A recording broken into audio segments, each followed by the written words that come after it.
75បាទ75រហូតមកដល់93នៅពេលហ្នឹងគឺយួនប្រទេសរុស្ស៊ីកំពុងតែនេះយួនប្រទេសយួន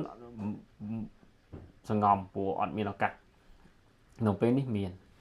បាទនៅពេលនេះគឺជាឱកាសល្អរបស់ប្រទេសយួនដែលមេដឹកនាំយួនត្រូវតែចាប់ឱកាសហ្នឹងទី1គឺដោយសារគោលនយោបាយត្រាំគឺចាប់ផ្ដើមធ្វើគោលនយោបាយ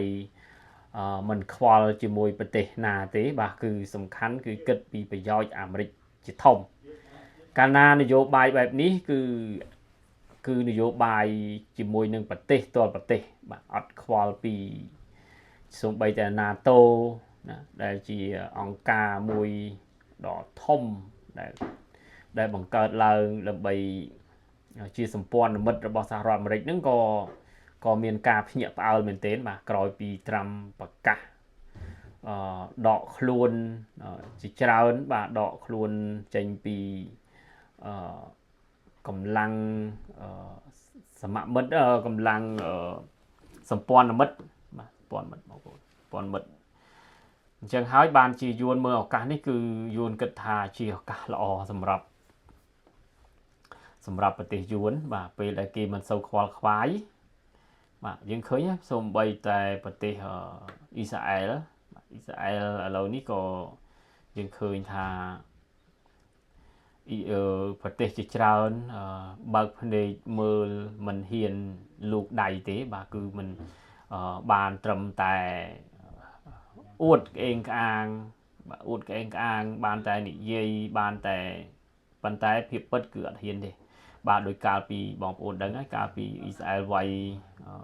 យកតំបន់ប៉ាឡេស្ទីនហ្នឹងគឺពួកប៉ាឡេស្ទីនពេលនោះគឺពួកអ៊ឺរ៉ាប់ច្រើនណាស់បានចេញមកថាបើសិនជាអ៊ីស្រាអែលហ៊ានតែទៅលុកលុយបាទប៉ាឡេស្ទីនគេចាត់វិធានការគេនឹងវាយអីណាប៉ុន្តែលទ្ធផលចុងក្រោយគឺអត់រហូតដល់អ៊ីស្រាអែលចូលទៅកំទេចបាទបូមទឹកពលិចនៅក្នុងរូងជាច្រើនដែលក្រុមហាម៉ាស់បានបង្កើតឡើងណាបាទរហូតអត់មានអ្នកណាទេបងប្អូនឃើញអត់មានអ្នកណាហ៊ាននេះទេបាទអញ្ចឹង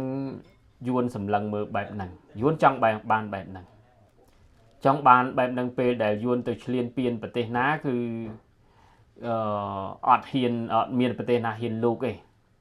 បាទអញ្ចឹងដើម្បីបានសម្រេចគោលដៅបែបហ្នឹងយួនទៅធ្វើខ្លួនឯងឲ្យខ្លាំងសិនយួនទៅធ្វើខ្លួនឯងឲ្យខ្លាំងដើម្បីបង្ហាញទៅសហរដ្ឋអាមេរិកថាខ្លួនជាដៃគូដ៏អស្ចារ្យដោយអ៊ីស្រាអែលអញ្ចឹងបាទដូចអ៊ីស្រាអែលឲ្យអាមេរិកកាំងនៅពីក្រោយខ្នងទៅយួនអ្នកវាយអញ្ចឹងពេលណាដែលដើម្បីចង់ឲ្យខ្លួនខ្លាំងបានទៅធ្វើម៉េចត្រូវទាញកម្ពុជាហើយនឹងប្រទេសលាវបង្កើតជាដូចហ៊ូជីមិញបានបង្កើតហ្នឹងគឺតំបន់ឥណ្ឌូចិនហ្នឹងគឺបង្កើតពង្រីកឥទ្ធិពលពង្រីកទឹកដីរបស់ខ្លួនបងប្អូនចង់មិនចង់នៅពេលនេះគឺកម្ពុជាយើងវានៅក្រោមការត្រួតត្រារបស់យួនហើយបាទដោយសារ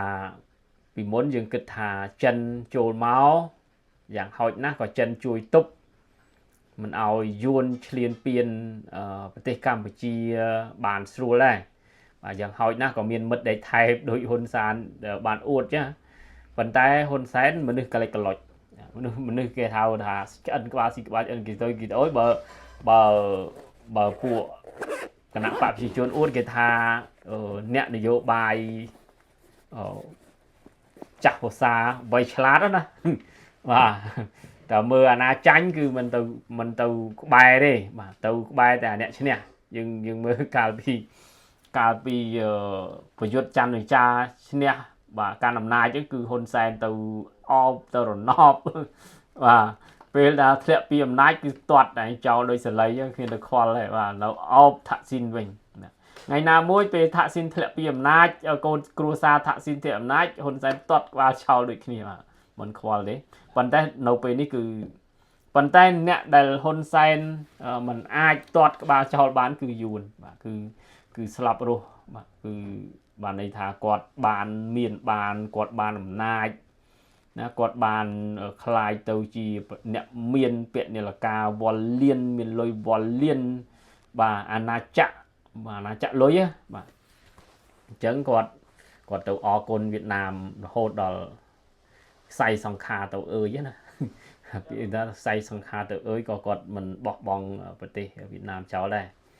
បាទអញ្ចឹងហើយបានជាឃើញគាត់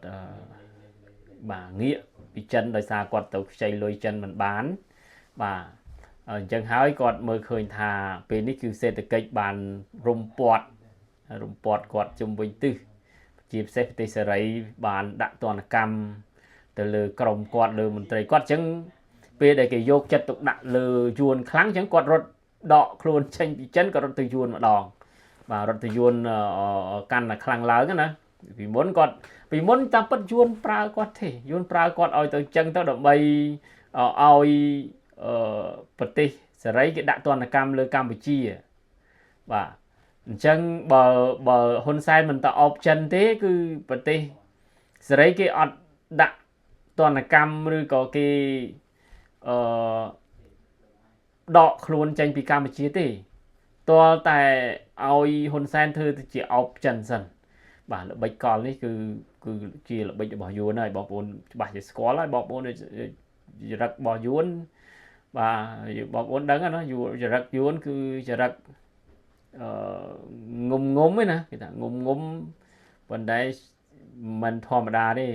ពាក្យចាស់គេថាក្តៅស៊ីរៈតិចស៊ីជ្រៅណាបាទក្តៅដោយប្រទេសអឺរ៉ុបពួកអឺរ៉ុបពួកសេរីអីហ្នឹងគេក្តៅមួយយើងមែនប៉ុន្តែគេដើម្បីប្រជាពលរដ្ឋដើម្បីប្រទេសយើងរីកចម្រើនណាគេបានចេញអនុសាសន៍បាទឲ្យយើងកែប្រែឲ្យយើងដើរទៅផ្លូវល្អឲ្យយើងដើរទៅគោរពសិទ្ធិមនុស្សអីចឹងទៅបាទអញ្ចឹងបំណងគេណាគេនិយាយណាដូចយើងឪពុកម្ដាយអញ្ចឹងបដៅកូនបាទគាត់បដៅអញ្ចឹងទៅហើយដល់ពេលកូនពេលខ្លះខឹងនឹងឪពុកម្ដាយខឹងថាឪពុកម្ដាយនឹងនិយាយច្រើនឪពុកម្ដាយនឹងមិនស្រឡាញ់ខ្លួនទេតាមពិតគឺឪពុកម្ដាយគឺចង់បានឲ្យកូនល្អទេបាននិយាយប៉ុន្តែយួនអត់ទេបាទលួយរហូតទៅដោយកាលពីសេនុទៅចិនទៅអីចឹងណាអូគេគ្រប់ត្រូលគេតកើនគេឲ្យតម្លៃដល់ពេលទៅអាមេរិកខាងគេអត់ឲ្យតម្លៃអញ្ចឹងខឹងអញ្ចឹងប្រទេសសេរីភាគច្រើនគេមិនសូវលើកតម្លៃមនុស្សទេនេះដឹកនាំទេបាទគេគោរពគ្នាទៅវិញទៅមកបាទគេអត់មានលើកអ្នកណាខ្ពស់អ្នកណាទាបអីទេបាទគឺគេជួបគ្នាគាត់គេហៅថាសួស្ដីគ្នាហើយទៅចាប់ដៃគ្នាទៅអោបគ្នាបន្តិចទៅគឺហើយខុសពីពួកកុម្មុយនីស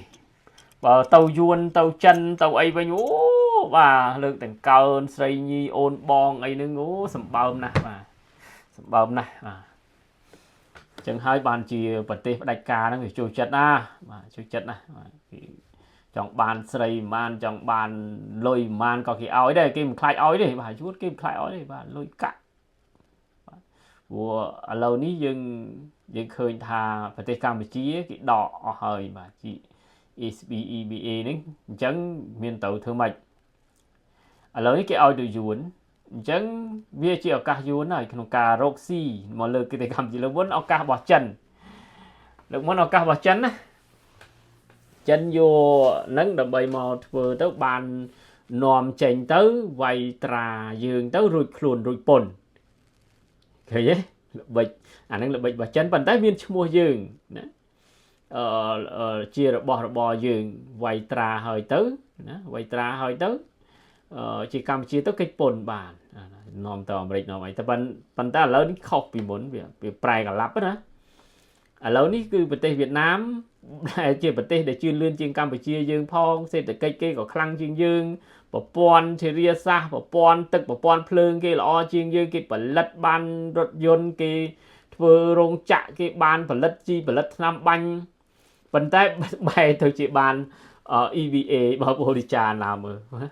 វាទៅជាប្រទេសអ្នកមានវាប្រៀបបានដូចជារបបហ៊ុនសែនអញ្ចឹងគាត់ចែកអាបានក្រីក្រនោះបានក្រីក្រគាត់អត់ចែកឲ្យទៅអ្នកក្រពិតប្រាកដទេគាត់ចែកទៅឲ្យក្រុមគ្នាគាត់ បាទបពួកគាត់ក៏មាន